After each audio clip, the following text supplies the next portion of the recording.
Ladies and gentlemen, the President of the United States. Thank you very much. Thanks a lot. I wish I could spend more than a few minutes with you, but the polls don't close in the East for another hour, and there are plenty of election results still left to falsify. You know, with so many people participating in the political and social debate through call-in shows, it's a good idea to be reminded every once in a while. It's a good idea to be reminded of the awesome impact.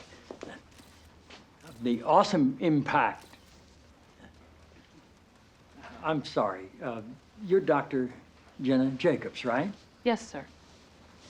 It's good to have you here. Thank you. The awesome impact of the airwaves and how that translates into the furthering of our national discussions, but obviously also how it can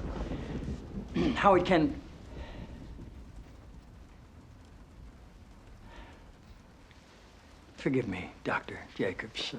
Are you an MD? A PhD. A PhD? Yes, sir. In psychology? No, sir. Theology? No. Social work?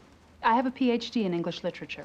I'm asking because on your show, people call in for advice, and you go by the name Dr. Jacobs on your show, and I didn't know if maybe your listeners were confused by that and assumed you had advanced training in psychology, theology, or healthcare. I don't believe they are confused, no, sir. Good. I like your show. I like how you call homosexuality an abomination. I don't say homosexuality is an abomination, Mr. President. The Bible does. Yes, it does.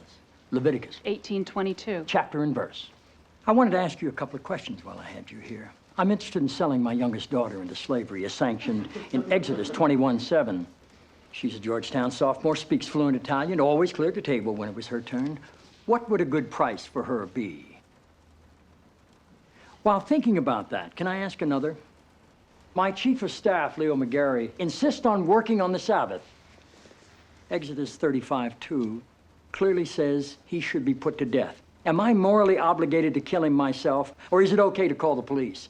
Here's one that's really important, because we've got a lot of sports fans in this town. Touching the skin of a dead pig makes one unclean, Leviticus 11:7. If they promise to wear gloves, can the Washington Redskins still play football? Can Notre Dame? Can West Point? Does the whole town really have to be together to stone my brother John for planting different crops side by side? Can I burn my mother in a small family gathering for wearing garments made from two different threads?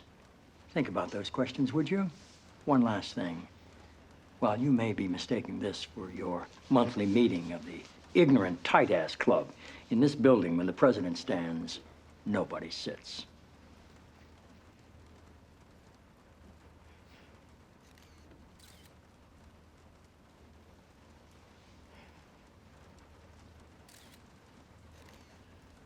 Toby.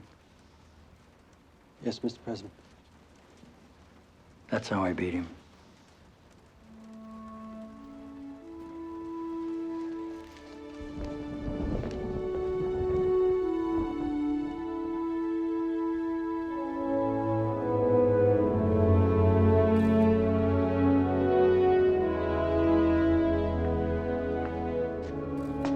I'm just gonna take that crap off.